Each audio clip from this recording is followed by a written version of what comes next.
Just give me one moment.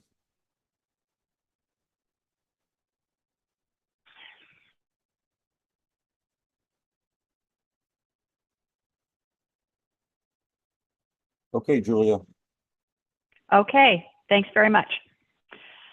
Well, good afternoon, everybody, and welcome to this open meeting of the Science and Engineering Policy Committee of the National Science Board. I'm Julia Phillips. I have the privilege of chairing this committee on national S&E policy. Matt Malkin is our vice chair, and I'd like to start by taking roll. Suresh Babu. Here, thank you. Good. Dorota Brzezinska. I know we expect her in a few minutes, so we'll be watching for her. Mel Huff. Okay, I understand that we have some other board members on the call. Could you please identify yourselves? Beth Watford. Wanda Anybody Ward. else? Great. Okay. Our board liaisons, as I think you well know, are Amanda Vernon and Alexandra Serchel. Our executive secretaries are May Aiden and Stephen Dietz. And we're also assisted by Andrew Zadinsky, a AAAS Science and Technology Policy Fellow. We are also joined today online by members of the public, and I understand that some of the new members of the board may also be joining us today so that they can understand how this is the most awesome committee that they should definitely want to volunteer for. After all of that, we're now going to turn our attention to approving the two sets of open meeting minutes that are available in your diligent book from April and July of this year. That's in tab 4.1. Are there any corrections to those minutes? Hearing no corrections, the minutes stand approved as presented. The theme of today's meeting, as you all would have understood from the previous communications, is on STEM talent. We all have a sense and we all have data from indicators that show that there is a problem here. And many of those on the call today have been passionately involved in this for quite some time. And the nation is not developing sufficient domestic STEM talent to meet our critical national needs. For the first time since the end of World War II, the United States is not the undisputed leader in science and technology. Excuse me for a minute.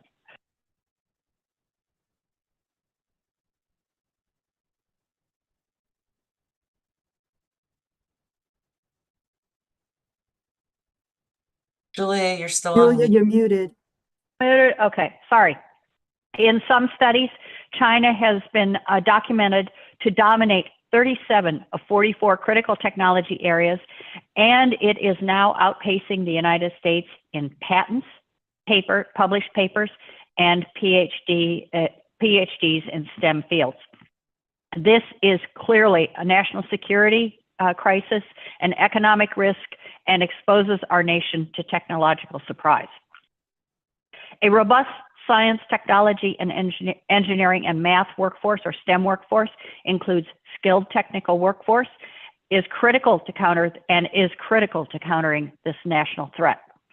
The U.S. faces a domestic STEM talent shortage spanning all 50 states and in critical technology fields such as advanced manufacturing, cybersecurity, and semiconductor fabrication. Well, that said, we do have areas of strength and opportunity, largely driven by private sector investments. There has been substantial and accelerating growth in U.S. funding of R&D from the private sector, and we remain a beacon to STEM talent from around the globe, although I certainly believe that our preeminence in that arena is not as assured as it has been in recent decades.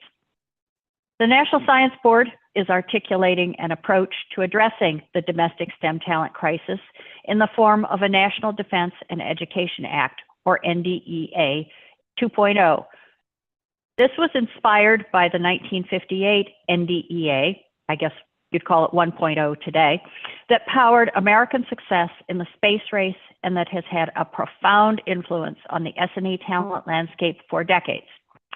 NDEA 2.0 builds on the ideas behind the original NDEA, but is designed to leverage federal investments to catalyze a multi-sectoral nationwide initiative to meet short-term workforce needs and build the STEM talent engine of the future, just as the NDEA did back in the 60s and 70s. This effort draws from various conversations and initiatives across the board, and especially pulls directly from the work of this SEP committee, both in our indicators as well as in our policy efforts. As the work on NDEA 2.0 proceeds, it is critically important for this committee to identify, communicate, and leverage STEM education and workforce data and analysis in a way that points to risks and strengths in the overall S&E enterprise. Then we need to use this information and analysis to provide information to policymakers that enables them to design informed solutions and, even more important, to take action. The timing is excellent. With the ongoing reimagining of the board's flagship product, Science and Engineering Indicators, for the first time, we actually have the opportunity to collaborate with NCSES to develop and release special topics in the 2026 indicator cycle. Today's discussion will focus on STEM topics, talent topics that SEP and the board have perennially returned to and viewed as highly important. And we will also discuss where there are opportunities to identify and highlight relevant data. And more on that in a minute. But first, I want to touch on a couple of additional pieces of the board STEM talent picture that are relevant to our committee. First, the NSB NDEA 2.0 proposal is an important area of focus for Dario, the board office, and a small number of board members. You can expect to hear a lot more about this at the December board meeting. Second, we are working with NCSES on a new National Secured Data Service, or NSDS, pilot project. You've heard a little about this before, but it's starting to take shape a little better now. The NSDS demonstration project is a required initiative under the CHIPS and Science Act to inform a government-wide effort to strengthen data linkage and data access infrastructure. The effort facilitates statistical activities in support of increased evidence building for the American public. It is envisioned as a front door or a central hub that would assist users with all data backgrounds, sophisticated and not so sophisticated, in navigating to the appropriate data and finding experts to help them find the data and information they need for decision-making in an efficient manner.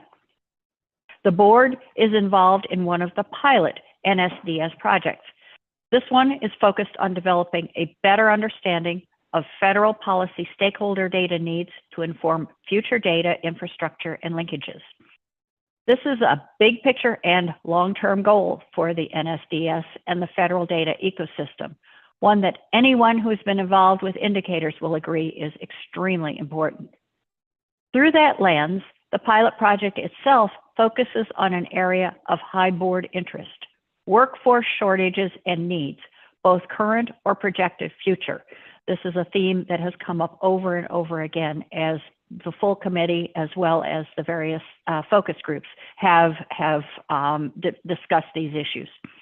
Points of focus include critical technology areas, the STEM teacher workforce, and the national security sector.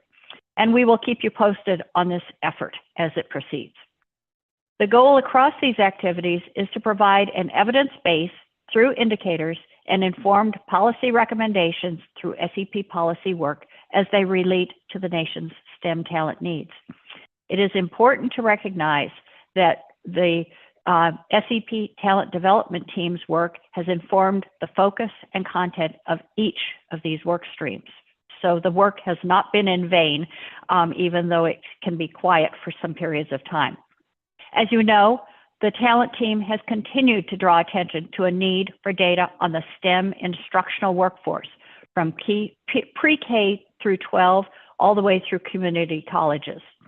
The team has also underscored the importance of community colleges themselves for robust STEM talent development ecosystems. The community college entry point is particularly important and impactful. As time and resources permit, I hope we will have the opportunity to further explore policy messages and recommendations for strengthening their role. The talent team did a lot of background work on that should be very useful in that effort. In short, the talent team's work has already had influence on board priorities, and I expect that it will continue to do so. In addition, its efforts have helped inform the special topics conversation, which is coming up next. It closely aligns with those areas of high interest. So we're going to move on to that, but before I do, I'd like to see if there are any discussion or any questions that arise to this point. I don't see anything. Okay, so the next item on our agenda is on special topics. And I'd like to just kind of put it in the context of 2026 indicators and that suite of offerings in indicators that we are discussing for 2026. As you know, we've changed the overall structure of indicators, and we're going to be voting on brand new products to be added to that suite. Amanda, could you please start the slides? Okay. This is our indicators landing page, and it pulls together our reports, the state indicators tool, and additional board and NCSES resources. So this is sort of what it looks like today. This is the kind of thing that we've been doing and building on for the last several cycles of indicators. One key component is the report that we use as the formal congressional deliverable, the statutory requirement that we have. That is entitled The State of U.S. S&E, and we will have a summary report in 2026, much along the lines of what we have done in the past, although the emphasis can vary from one cycle to the next. Okay, next slide. We always have, in the last several cycles, released a series of thematic reports on key topics. In the 2024 cycle, we released 9 thematic reports on a wide variety of topics, accessible on the website. They range from higher education in science and engineering to knowledge and technology intensive industries and many other important topics as well. Next slide. In 2026, in this cycle, that's going to change. Instead of having 9 thematic reports, we are having 3 thematic reports. The first on talent, which covers everything from pre-K through 12 all the way through the S&E workforce. Discovery, which is going to be the first one that will hit the presses, as it were. And translation or impact. That particular title is still under consideration, and that will be the third one out of the gate. The primary goal for these reports is to surface and streamline the most critical data to inform policymakers.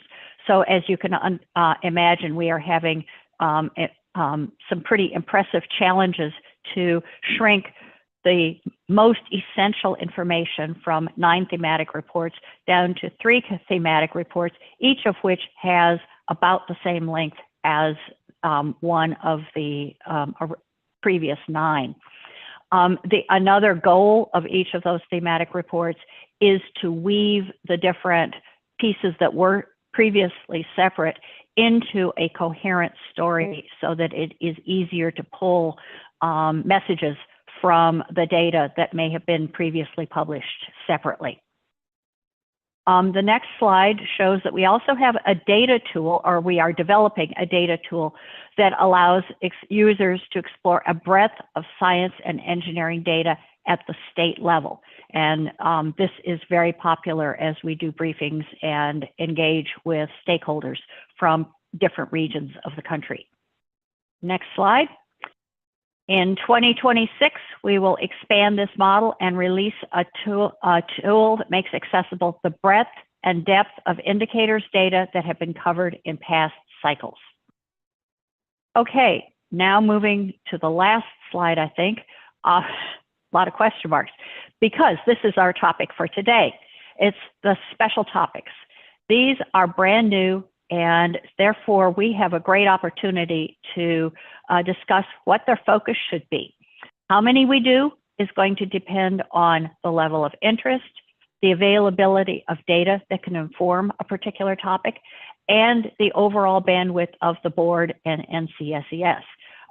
As alumni of the board know, there are far more great ideas of what we would like to do than there are resources available to actually do them. So these special reports are intended to supplement the rich information found in the thematic reports and to target emerging policy relevant topics in a short, digestible format. They are not policy pieces. These are different from the pieces that SEP has put out from time to time on things like the cost of a 4-year of graduate education and things of that sort. They are data-driven, policy-neutral short reports. So data-driven, policy-neutral, that sounds like indicators, that sounds like the thematic reports. Short reports, so shorter, clearly much shorter than a thematic report. And they provide a deep dive into a specific topic of interest to the board as part of the Indicators 2026 cycle. So really a very complementary offering to the other parts of indicators that we already have. The topics for discussion today have emerged as priorities following surveys of board and SEP members. Discussions within the SEP committee of priority areas and areas of top interest for NSB's work on nurturing STEM talent. You can see more details on the proposed topic areas in your diligent book or in the materials that were shared with you in advance. Briefly, the first proposed topical, first proposed piece is on the skilled technical workforce, an area that the board has been very engaged in for a number of years. NSB and other policymakers have high interest in understanding the importance of the STW across geographies and demographics. Of particularly high value is understanding the nation's skilled technical workforce needs, especially in critical areas. And I would also add in areas that are particularly critical for national security. NCSES will be releasing inaugural data from a new survey this cycle, the National Training, Education, and Workforce Survey. That will be released in early 2025 and presents an opportunity for novel analysis in this special topic. A second special topic on the pre-K through 12 STEM instructional workforce is also up for discussion today. That topic has been front and center of board work for years. Where does the nation have challenges in STEM teaching capacity? There are some data options that are STEM specific on teacher supply and demand and attrition. And so we hope that those might be able to be incorporated here. Bev and Dorota are serving as our board reviewers on special topics, and we will also be welcoming new board members to join them once you are sworn in. With that, I welcome a discussion on those two topics at hand, whether you support them as important for us to pursue, what aspects would be most valuable, and especially ideas for potential future special topics once we get these two under our belts. So the floor is open for discussion. Bev and Dorota, I know you both had submitted some comments ahead of time, and so I would particularly like to invite you to share your thoughts with the group on those. Bev, you wanna go first?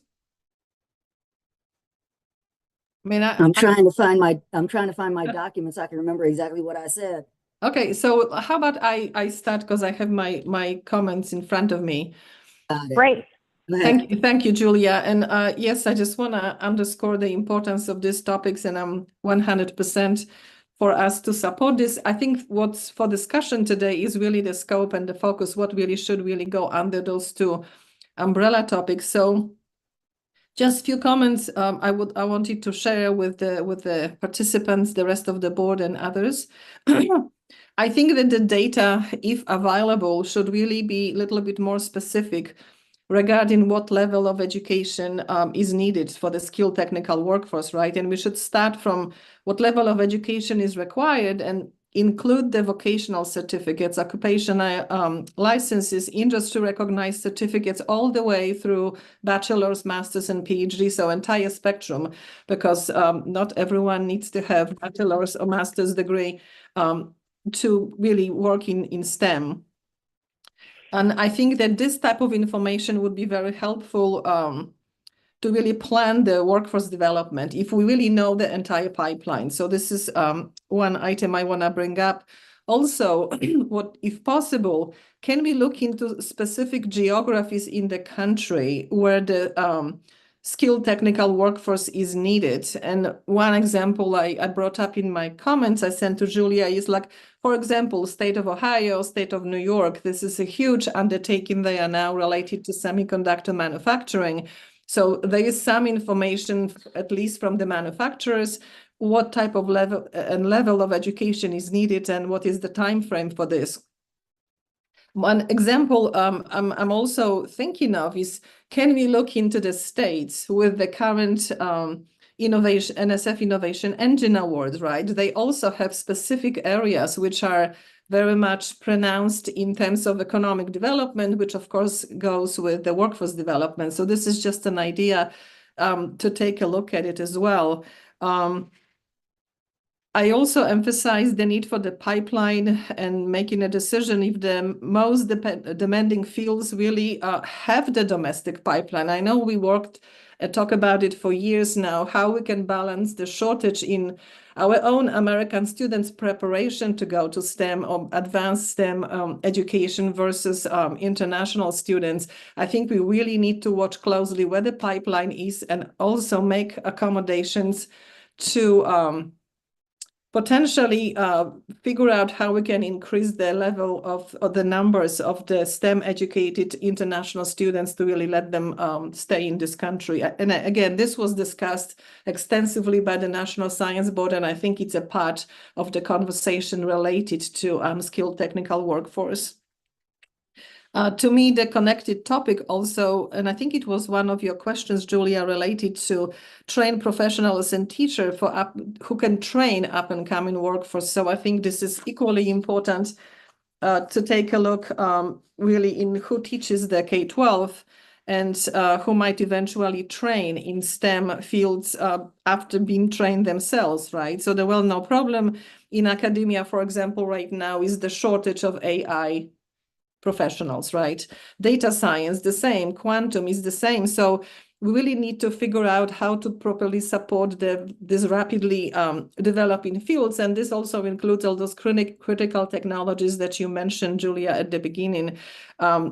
Just simple question I have is maybe we can consider I know that we don't recommend the policy, but there are some very progressive colleges in the country who already introduce, for example, split appointments between faculty and industry. And this might be one of the things we may want to consider. As far as the pre-K-12 STEM instructional workforce goes, we know how there is the situation in the country. Again, another critical topic in my view, and I think it should be covered in the document. So a couple of things that came to my mind when I was thinking on it. If we have an access to data from school district to demonstrate a dramatic shortage of science and math teachers in rural and historically minority populated areas, I think this has to be front and center. We know colloquially that it's true, but if we can put the data behind it would be great. Another is the huge disparity in compensation among teachers, right? And it can go within the same metro area when inner city school teachers are paid much less than the suburban teachers, which again is something we really need to look into. I also want to emphasize that we all know that President Biden included has included his administration K-12 education in one of the priorities in his most recent State of the Union, and reiterated his support to teachers. He talked about increase in compensation, but I don't think it's been resolved, and it's not really known how it's going to be paid for, right? So again, those things we may want to discuss internally, but a couple of states, as far as I know, like Texas or Florida, they already proposing using state funds. I'm not sure really, honestly, what type of data we can provide there, except for just disparity in teachers' pay compensation and have some conclusion from that, because I don't think we want to say, hey, state, use this amount of money. But just, I know I'm being sarcastic right now, but I was still gonna say it, like state of Ohio, where I was before, now state of Wisconsin, when I am right now, both have massive tax savings, really. So there is a budget surplus, and none of the states, to the best of my understanding, is actually putting money in schools. I've seen, sport facilities and other things, but no schools. All right. So, again, a couple of things. Also, we may want to think of how we really want to bring more talented people to be trained as teachers, right? Can we extend scholarships? Can we have federally sponsored fellowships? It could be similar to what is done in medical profession, or even what DoD does, right? You get the full ride in the college, you become an educator, and you have X number of years to serve, maybe, I shouldn't say serve, to work with underprivileged children, inner school, and rural areas. I think it would be very much doable, particularly with local population. And we only leave those missing millions and send them to school to really educate them as educator, and they are likely to go back where they actually come from. And So Rhoda, you're saying everything. You're not leaving me anything to talk about. oh, I'm sorry. Okay, that's it. End of rant. Turn it over to you, Bev. Okay, over to I you, don't think Bev. there's really not much else to add. We talked, we communicated about this. The federally funded programs, one of the things that I think we need to look at is like the NOISE program that we've got in undergraduate education, something like that. And I tried to find it. I was watching CBS Sunday Morning one morning, and they had a segment where they were taking high school kids and putting them into middle schools as teacher aides, basically to try and talk up the profession and get these kids interested in teaching as a profession. So something like that, those kinds of internships, opportunities for students to expose them to teaching. The other thing, I think I'm going to hop on and emphasize what Dorota said about salaries. I think there is a real serious salary issue across the board. You can look within states, as she said, between the rural and the urban. There's also, what do I want to call it? Educational opportunity issues. So it's not just that the salaries of those teachers in those less well-funded areas are not good. The opportunities afforded to the students are also not there. I look at, I'm in Virginia, so I've got, what's their name up the block by Thomas Jefferson, which is one of the top high schools in the nation. Okay, you could practically build a rocket in one of their classrooms. And then you've got Rocky Gap, which is 40 miles from me, that doesn't even offer calculus. So it's those kinds of discrepancies that we have in our pre-K school systems that exacerbate the problems that we have. And again, I don't necessarily know what the solution is going to be, but well, we're not talking solution space yet. okay. Well, right. Okay. So just a reminder, these are data rich, policy neutral, and I think it's highly likely that the board and the committee will want to follow up with a policy piece that says, look at this data. We believe A, B, and C are what you ought to do. Right. But you are pointing to some really good, if the data exists, like, maps of teacher salaries, for example. Maps of educational offerings. Yeah, the expenditures per pupil is possibly relevant. you know, how things map across across the country, and not just by state, because as you pointed out so clearly, within a state you can be top and bottom, and so how that maps out and what you can say about different geographic areas.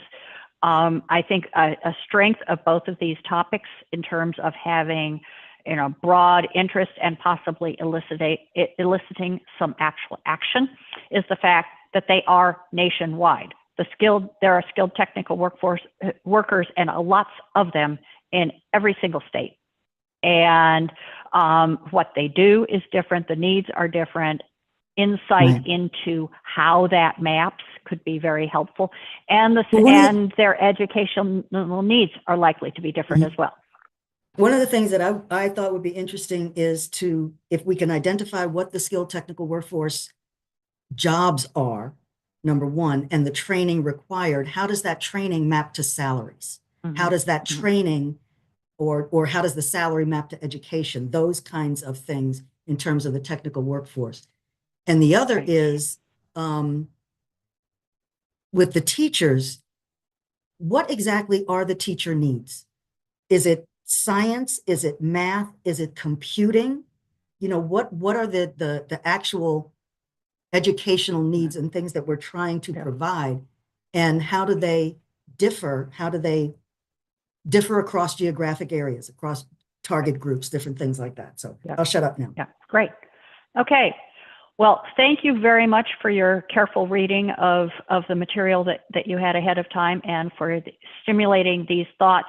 I see Merlin has her hand up, but before that, I believe we have some NCSES folks on, and so I would just like to open it up to them for any thoughts you want to express at this point. You know, both about in terms of what you might be thinking about in these areas, what you gleaned from listening to Bev and Dorota, and any questions you have for the group.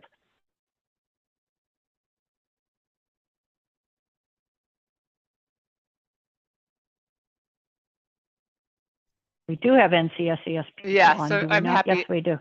I'm happy to hop on. So this has been super interesting. As Julia mentioned earlier, we have it's recognizing my gesture somehow. We have so many things to talk about in the world. So but we can't write about it all because we have bandwidth issues because we're all humans.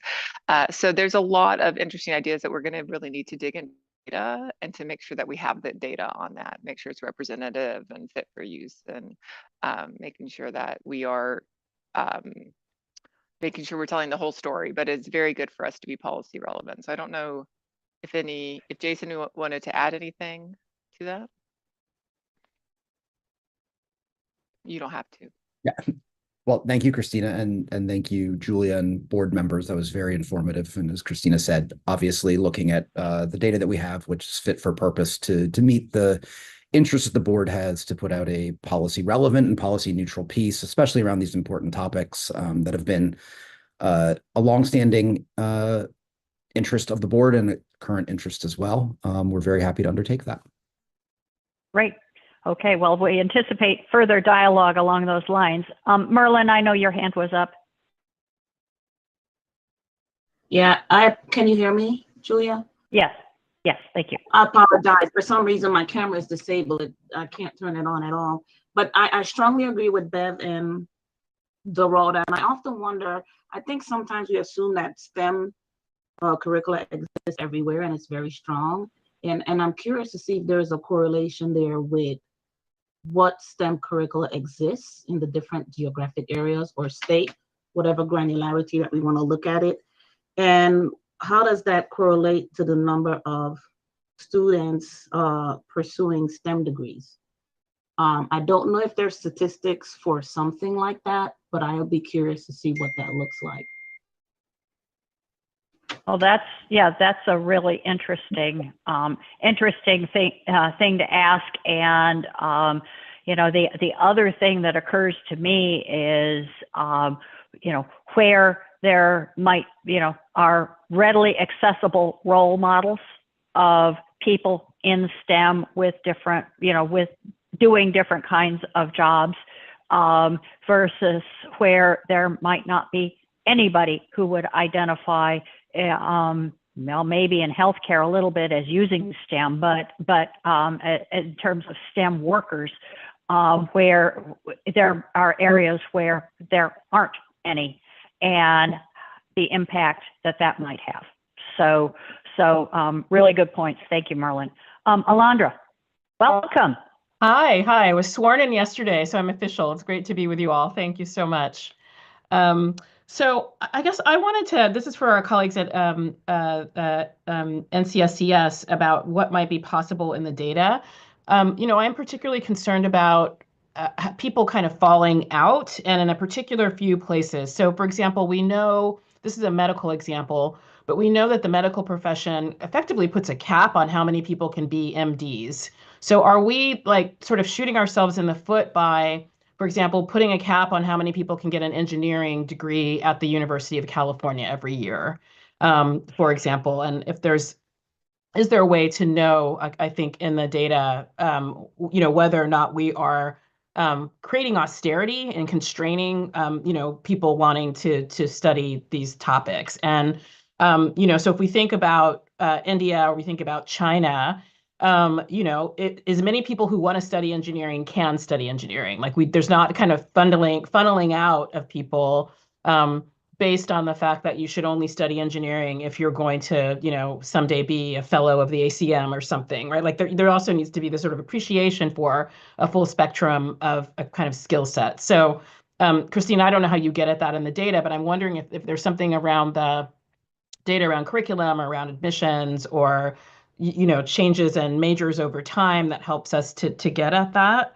And then I was also thinking about, well, I'll just leave it at that. But I think issues around structurally us getting in our own way of allowing people to study things and imagine career pathways, because you can only be in the top 5% of engineers ever trained. Therefore, if you're going to have a job, I mean, related to that might be thinking about the PhDs that we produce every year in like the physical sciences, many of whom are never going to be lab PIs, but we don't have a way to sort of have a robust career path for them. So some of them end up leaving science altogether. And so, it feels like there are, that data I think can be traced, what are the career pathways of people in the sciences, but how do we give them, I think, meaningful work that is not, filling test tubes? Like I also think we're underutilizing people with PhDs in labs because they can't be PIs at an R1. And there's lots of other types of work they should be doing. So a little bit messy for data calculation, but I think with some creativity, I think we might be able to, get at some of those tricky questions. So yes, Thank you. Sorry, Julia. I'm sorry. Go ahead. Okay, Go ahead. I'll be short then. So we do have, Julia mentioned the talent report, one of the thematic reports, and part of that we are thinking about doing a section on attrition. So we haven't done this in one of the reports before because the data, longitudinal data, is quite hard to come by, but there are some good data sets out there. We also have 2 projects in the National Secure Data the National Secure Data Service demonstration project, which NCSCS is standing up, and it's focused on this question of attrition and what data do we need. So we might not be able to answer this question here in a nationally representative way, but we have 2 projects there, one that's using state level Arkansas data and another one that's using LA Community College data to look at this. So where are people coming in? Can we see when are they starting to take classes? Do they come out? So we're still really investigating that data. We have a very robust survey of earned doctorates and then a follow-up survey called the Survey of Doctoral Recipients that looks at employment outcomes. And actually about, I guess probably 10 years, probably longer than I want to admit, we did a project for the board which looked at those doctorates that go into industry. And in many fields, people with research doctorate degrees have been going into industry for a very long time. And so we can see that in the data. And that tool is out of date-ish, but it's still, I think, on SEP website. Great. Thanks very much, Christina. I see Matt's hand up, and I'll get to that in a minute. I want to point out a couple of things. One is that, this energy around talent is not new, and it's great to see it continuing. This conversation also really points to the interweaving of a number of indicators products, because Christina just started talking about the talent report, which the detailed narrative outline for that is not quite ready for prime time, but we will be discussing that before too long. And that will cover a lot of things that that those of you who have come to know and love indicators will be expecting there. And so a lot of this higher education, by which I mean bachelor's degree and up, is going to be in that. What we're talking about today in terms of and your passion also suggests potential for some deep dives in that area, in bachelor's and PhD level workforce and training kinds of things. The two we're talking about today, the first one, skilled technical workforce, is sub-bachelor's. So it is accreditation, licensing, associate's degree, that kind of thing. So it is slightly more than half of the STEM workforce. So it is a significant chunk of the total workforce. So it's fine to talk about all of them, but part of what we're talking about today would not go into that report. And the other is the pre-K through 12 teaching workforce. So those are the these special reports that we're talking about. The rest of it at this point is in talent, with the potential for additional special reports as we go forward. So just try to get all of that sorted out a little bit at this point. And so I think that's it for now. Matt. I just wanted to tie together what Julia just said with what Christina was talking about. And I'm sorry, I'm kind of banging a drum that I like to bang a lot, but for the new people and so on, we really strongly believe that good longitudinal data, as extremely difficult as it is to get, is golden.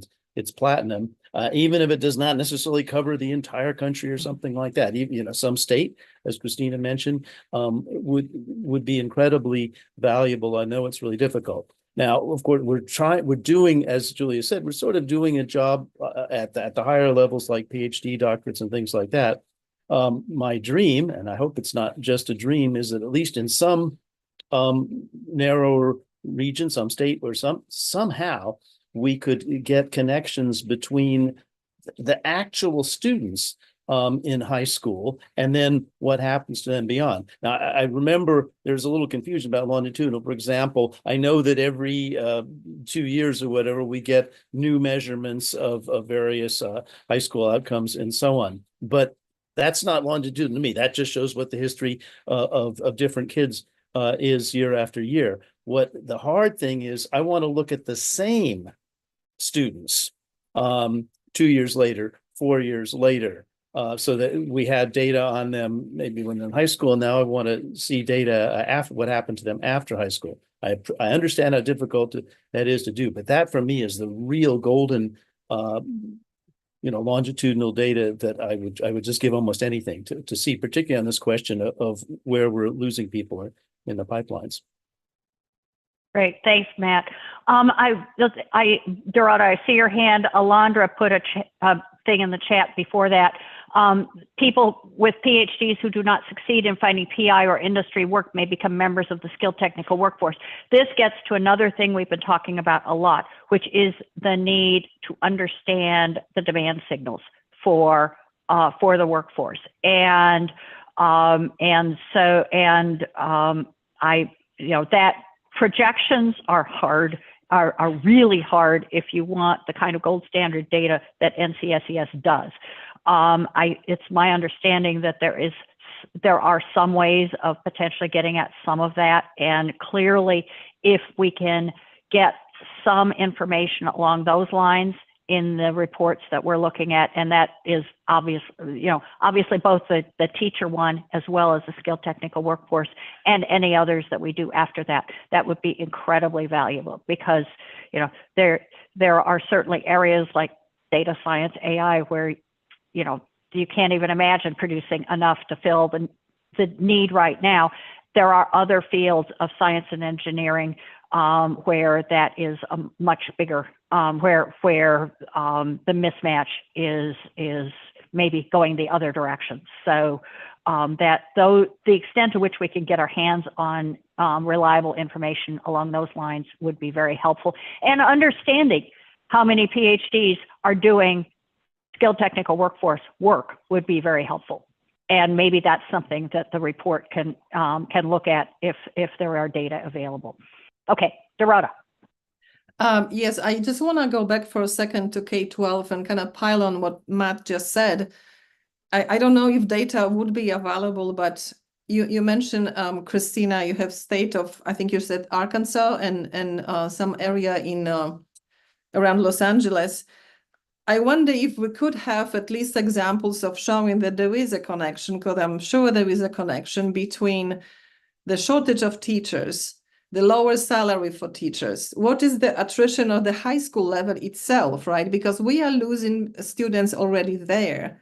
And then I know that, again, I was watching when my daughter was at school, and the districts actually post data related how many students from a district went to college, and then they would also oftentimes go by fields. I don't know if every school district would do this, but this also would be a good piece of information to kind of connect all those things that lead to the point that there is a very low level of students from poorer school going to college in the first place, and there's probably a significant number of students that drop from high school. I don't know if there is any way to get some data, at least as an example, to show the correlation. Well, one thing, there may be larger data sets, but one might also be able to do sort of a call out box in the special report on something like what you're talking about. So thanks for that. Christina or anybody else from NCSES, do you have any thoughts about any of this stuff?